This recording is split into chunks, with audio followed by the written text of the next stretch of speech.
where for the first time in history, more people die from eating too much than eating too little. More people commit suicide every year than are killed by war, criminals, and terrorists combined. I wish to show you some data on our current health profile as a species. This graph shows that as for today, 75% of the US population are overweight. For Sweden, that number is almost 60%. This one shows the 10-year increase in amphetamine-based medication being prescribed to children under the age of 17 for being labeled with attention deficit disorders. And this one shows that as for today, nearly 1/10 of the Swedish population are now being prescribed antidepressants. For US, that number is even higher. Now, these are some quite alarming data. However, it could have been my personal data just a few years ago, as I have experienced many of these states myself. It started 10 years ago now, and in a horrific series of events, my mother hastily died in an accident, which was unforeseen and left me in chaos. I was 14 at the time. A few years after that, I had developed addictions. I had become addicted to cannabis, to sugar, to tobacco, to video games. For some years, I lived a life where I was constantly distracting myself from the pain of the fact that the woman of my life had left me forever. In our culture, we are raised from the very beginning of our lives to crave stimulants. And the world we live in is an obvious reflection of this. And I'm not only talking about drugs, but think of anything we do. Watching movies, watching sport events, eating cream cheese, listening to music, watching pornographics, going shopping. The list is endless, and all of these are consumer commodities.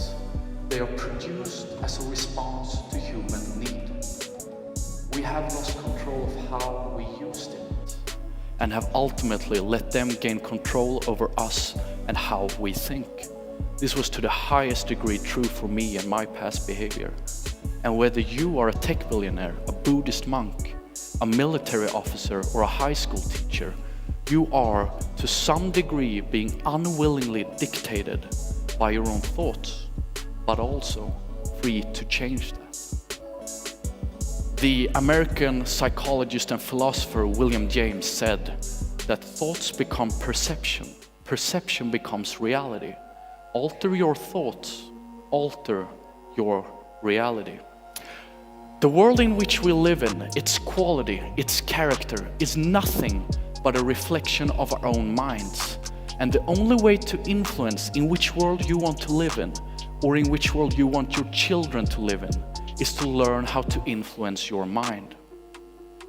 I wish to share with you today what I have developed as the two most important methods on how to stop thoughts from controlling you and ultimately take charge of your mind and thereby reality. It's the realization that made me process the trauma of the death of my mother, the key insight from 18 years as a monk by Björn Lindeblad, and the core idea from William James's statement. Method number 1, practice meditation. Developing a habit of doing this for just 15 minutes at a time, 4 days a week, can change your life. In many ways, it did for me. By definition, it's the art of developing mindfulness. It's practiced by consciously directing and maintaining your attention on an unstimulating object, such as the breathing, and doing this for lengths of time. This practice produces a more calm mind, less prone to overreaction, more rational and higher performing. But the ultimate goal of meditation is to start objectively observe the mind. Let me give you a visual example of what I mean. Imagine yourself a web made up of thoughts. Every thread a possible thought path leading to different places. After some meditation training, one is able to identify thought patterns, see where they will lead, and choose to take another one. And this is what happened to me at the monastery.